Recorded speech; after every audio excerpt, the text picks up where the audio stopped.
Agora nós vamos falar sobre a energia dos ecossistemas. A energia dos ecossistemas provém do Sol, que permite que a fotossíntese aconteça, gerando energia química que é armazenada em carboidratos, lipídios e proteínas. Agora, falando sobre o fluxo unidirecional de energia. Nas cadeias alimentares nós temos os produtores, os compositores e os decompositores. São os três níveis próprios.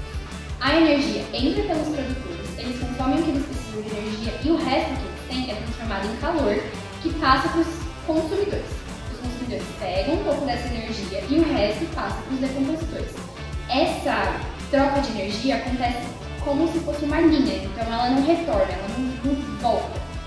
Em uma cadeia alimentar existem três níveis próprios: os produtores, os consumidores e os decompositores, e todos eles dependem deles entre si. O primeiro que eu vou falar é sobre os produtores. Eles são a base da cadeia alimentar e eles são autótrofos, porque eles produzem o próprio alimento. E eles podem produzir esse próprio alimento por meio da fotossíntese ou da quimiossíntese. A fotossíntese necessita da luz do sol e é, por exemplo, feita pelas plantas. E a quimiossíntese produz trocas químicas, então pela energia química, que é feita em ambientes como mares e ambientes que não têm luz.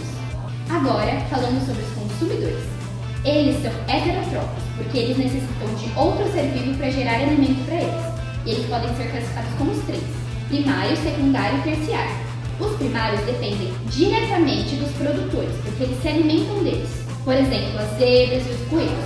Os secundários, eles se alimentam de consumidores primários, então eles não dependem diretamente dos produtores.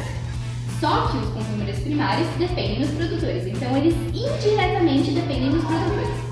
E os consumidores terciários são tipo a alta classe da sociedade dos animais. Eles são os seres mais fortes, como os tubarões. Agora eu vou falar sobre os decompositores. Eles também são seres heterotróficos, porque eles precisam de outros para sobreviver. Eles se alimentam de fezes, restos de cadáveres, restos de plantas e de animais. A função principal deles é transformar matéria orgânica e inorgânica para voltar ao outro ambiente. Eles evitam o acúmulo de matéria orgânica morta, eles mantêm o ciclo de elementos químicos e se eles sumissem da Terra, a vida seria inviável. Eu vou falar um pouquinho agora sobre cadeias alimentares. Uma cadeia alimentar é uma sequência linear de seres vivos, onde o organismo serve de alimento para outro, e por meio da nutrição é transferida matéria e energia.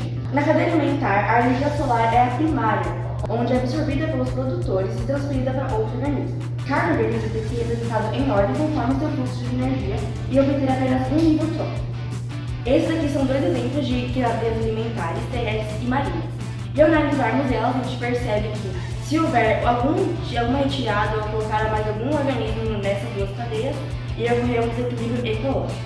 Primeiro você pode ocorrer de matéria alimentar, que é o conjunto mais complexo de uma cadeia, onde mostra todas as possíveis interações entre os organismos. Nessa imagem, a gente consegue perceber um exemplo de uma interação de uma teia alimentar, onde um organismo pode servir de alimento para mais de um predador, como por exemplo, o rato aqui está servindo de alimento para o falcão, para a raposa, para a coruja, onde em uma cadeia alimentar isso não acontece, servir de alimento apenas para um organismo. E sabendo disso, a gente consegue perceber que uma cadeia alimentar é muito mais complexa, cheia de detalhes, do que uma cadeia. Eu vou falar um pouco sobre a quantidade dos ecossistemas.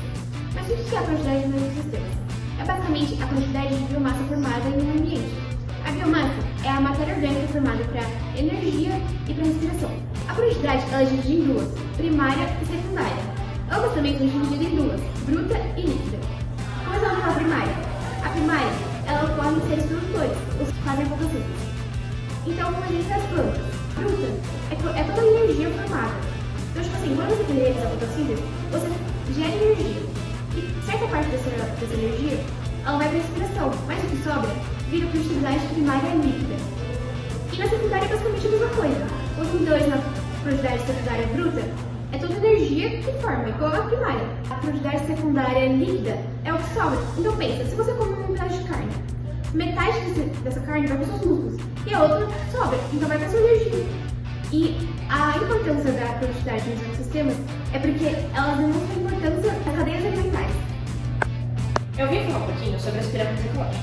As pirâmides ecológicas mostram pra gente como a matéria e a energia se distribuem pelos níveis da cadeia alimentar. Cada nível representa um elemento do grupo, ou os decompositores, ou os produtores, ou os consumidores. Ele ajuda a entender o equilíbrio e o fluxo de energia nos ecossistemas. As pirâmides de energia mostram como os níveis de energia diminuem a cada nível da cadeia alimentar. Os produtores têm mais energia e os consumidores de cima têm menos. A pirâmide de biomassa representa qual a quantidade de matéria viva em cada nível da cadeia. Nos ambientes terrestres, as plantas formam a base mais pesada. Nos aquáticos, o fitoplâncton tem uma biomassa baixa, mas ele se renova rápido. E esse foi o nosso trabalho sobre o fluxo de energia. Muito obrigada pela atenção.